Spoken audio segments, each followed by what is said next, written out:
Herkese salam dostlar. Bugün sizlerle birlikte biz 14 fevrala göre Aile restorana gideceğiz. Ama biz indiden gidiyoruz çünkü 14 fevralda başka bir şey eləyəcəyik. Ona göre indiden gidiyoruz biz. Neyse belə indi biz ailemle birlikte yeganə terasına gideceğiz ve orada çok güzel bir müğənniyi göstereceğim. Hiç görmemişim ha. Herkes onu çok sevir. Herkese çok gözle bayılacaksınız da yani bu videoya. Siz de abone olacaksınız tamam kanalıma bu videodan sonra. Şimdi neyse bizim de ya taksiye bindiğimizde ya da oraya sattığımızda atacağım. Sağ olun dostlar.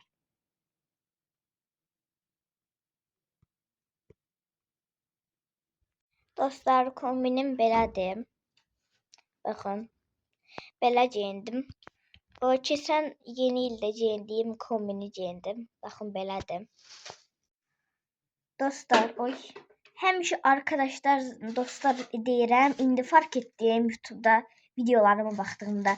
Bundan sonra ya uşaqlar deyəcəm, ya arkadaşlar deyəcəm. İndi uşaqlar deyirəm. Uşaqlar baxın, belə bir üzüyüm var. Bunu da taxacağam. Kamerada görünür inşallah. Gözləyin. Ay, hə. Baxın belədir. Çəpənəkli filan. İndi bunu ay gözləyim. Əlimə keçmədi hə. Baxın belə bir üzüydü. Belə taxdım elədim. İndi son kez taksidə görüşəcəyik. Sağ olun. Dostlar biz hal-hazırda çıxırıq. Və mənim halıma baxın, kələm kimi bürünmüşəm dostlar. Anam demişkən, həmişə anam deyirdi ki, Mələk, kələm kimi bürünürsən.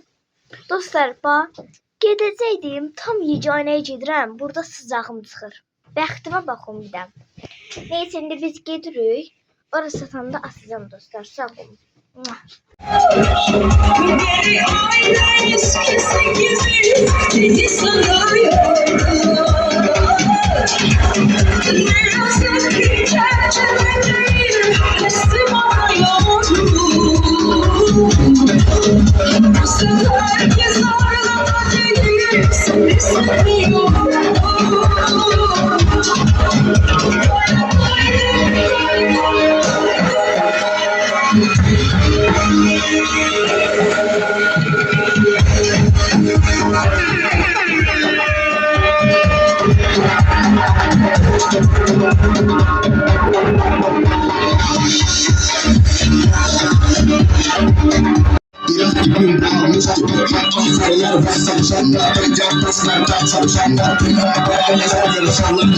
Babaya zor yaşamlar.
Sizlerden bize bir alkış gelsin yoksa yok.